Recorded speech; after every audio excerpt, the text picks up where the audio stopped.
Bonjour, bienvenue dans la Mala Histoire. Aujourd'hui, je vais te raconter comme 1 million de papillons noirs, de Laurane Safou et de Barbara Brun. Installe-toi bien, ça va commencer. Adé aimait ce jardin coloré. Pendant que son grand frère Lemzo jouait au ballon avec ses amis, elle apprenait le nom des fleurs par cœur. Elle adorait voir cet arc-en-ciel floral s'étendre devant elle. Le violet des lilas, le blanc des lys et des anastasias, le rouge des tulipes et des coquelicots. Quelle que soit leur odeur ou leur couleur, les papillons se posaient sur leurs pétales ouverts. Quand Lemzo appela « Adé, il faut rentrer !» Adé ne l'entendit pas. Elle regardait les papillons butiner le cœur des fleurs, les unes après les autres, sans fin. Il y avait 3 choses qu'Adé adorait par-dessus tout. Les éclairs au chocolat, les papillons et poser des questions. Elle était très curieuse. Pourquoi le beurre salé est-il meilleur sur du pain chaud ? Pourquoi y a-t-il de grandes fleurs en Martinique ? Pourquoi Yaya, sa cousine, fait-elle des tresses avec du fil ? Quand certaines questions lui échappaient trop longtemps, maman avait toujours les réponses. Adé se demandait parfois si les grandes personnes disaient toutes « je ne sais pas » ou si sa maman était si belle et si intelligente qu'elle détenait seule toutes les réponses. Ce jour-là, devant les fleurs, Adé sentit une petite goutte tomber sur son nez, puis 2, puis 3.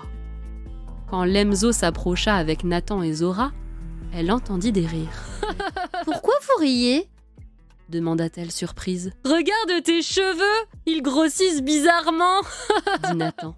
« Tes 2 nattes ressemblent toujours à des carottes tordues, mais sous la pluie, c'est encore pire !» se moqua Zora. « Arrêtez de vous moquer !» dit Lemzo.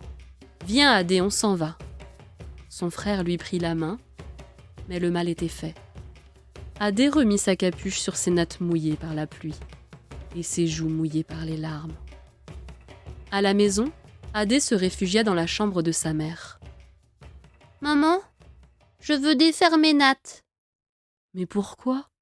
Je croyais que c'était ta coiffure préférée. »« J'en veux plus, » dit-elle en croisant les bras. « Mes cheveux ne sont pas beaux. »« Pourquoi dis-tu cela ? » ?»« À l'école ou au parc, les enfants se moquent de moi.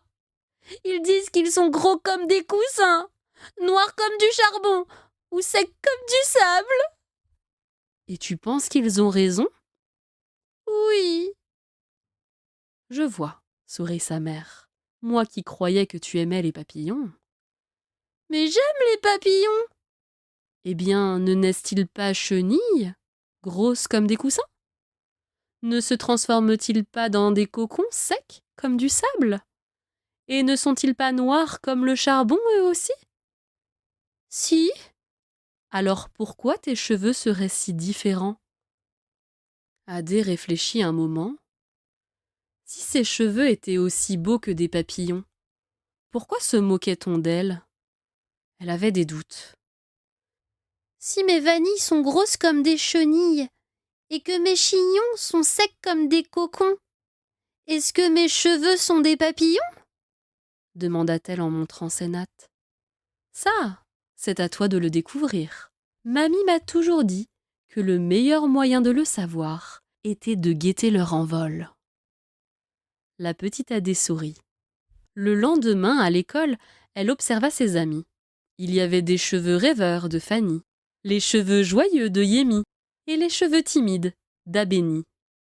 « Alors, pour les papillons, nos cheveux seraient des grands buissons ?» s'étonne Yémi. « Si tes tresses sont des labyrinthes, ils sont peut-être cachés là ?» rit Fanny. « Si c'était vrai, on se réveillerait avec des papillons sur l'oreiller » dit Abéni. Adé se gratta le menton. Elle ne savait pas qui avait raison, mais pour le découvrir, elle était prête à les faire sortir. Ce soir, elle guetterait leur envol devant le miroir. Dans la chambre de sa mère, Adé s'assit devant le miroir. Elle attendit 1 minute, puis 2, puis 3, mais rien ne se passa. « Maman, où sont les papillons? Ils se sont envolés ?» Il faut qu'ils mangent pour ouvrir leurs ailes. Tiens, donne-moi le petit pot. Quand sa maman l'ouvrit, une odeur sucrée les enveloppa. Elle écrasa l'huile de coco au milieu de ses paumes et l'étala tendrement sur les cheveux d'Adé. Comme ils étaient brillants entre les doigts de maman.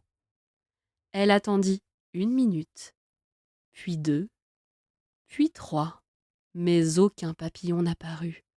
« Je ne les vois toujours pas. Ils se sont cachés. » Il faut les caresser pour les apaiser. Prends la brosse dans le tiroir. D'une main, maman passa la brosse dans le creux de son cou. De l'autre, elle lissa les frisottis autour de son front. Comme ses cheveux étaient doux. Elle attendit 1 minute, puis 2, puis 3. Toujours rien. « Maman, il n'y a pas de papillons. Ils ont disparu ?» Non, dit maman. Il faut les habiller avant de les rencontrer. Attrape le bandeau. Adé pencha la tête et maman l'enfila. Comme ses cheveux noirs scintillaient avec son bandeau coloré. Elle attendit 1 minute, puis 2, puis 3.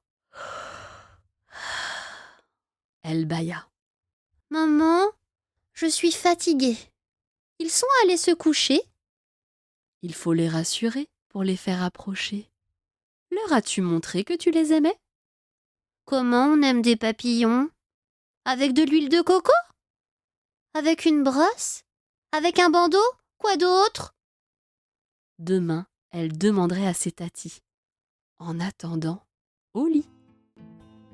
Dans la maison de mamie habitaient Tati, Tata et Tantine. Tati avait toujours un chignon semblable à une Christophine. Tata avait des bantous ronds comme des petits safous. Tantine, la plus âgée, avait les cheveux gris et ambre comme la peau du gingembre. Adé leur raconta ce qu'avait dit maman, puis demanda. « Alors, comment on aime des papillons? » À ton avis, comment la mer des Caraïbes fait-elle des vagues ? Interrogea Tantine. Et comment la terre d'Afrique fait-elle pousser l'igname ? Ajouta Tata. Et comment le ciel fait-il tomber la pluie sur les pétales ? Plaisanta Tati. Je ne sais pas, moi.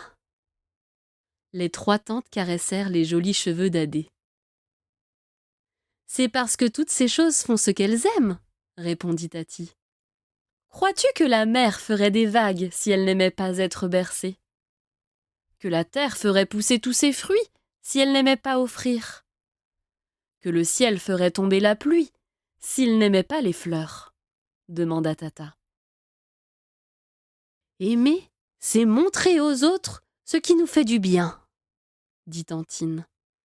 Pour aimer tes papillons, fais-leur ce que tu aimes. Adé était soulagée. Ses tantes étaient nées sur des continents différents et chacune d'elles l'aimait à sa manière. Impossible de se tromper avec ses papillons quand on aime de tant de façons. Demain, elle apprendrait à aimer les siens. Seule dans la chambre de maman, elle s'installa. L'odeur de coco sur ses doigts, la caresse de la brosse en bois, la force de ses paumes ramenant ses petits cheveux sous le bandeau, la chaleur et la sécurité. Voilà ce qu'elle voulait donner à ses papillons. Plus que les gâteaux sucrés, plus que les jardins colorés, Adé avait choisi ce qu'elle préférait. Les mains de maman. Adé prit le petit pot d'huile de coco, la brosse en bois et le petit bandeau. Elle se coiffa 1 minute, puis 2, puis 3. Ses cheveux n'étaient pas comme ceux de Yémi, ni comme ceux d'Abémi, encore moins comme ceux de Fanny.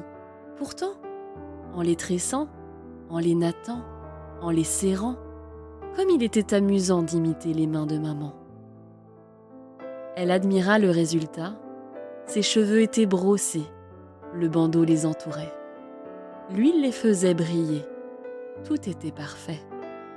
Pourtant, aucun papillon n'apparut. Pas un seul. Non.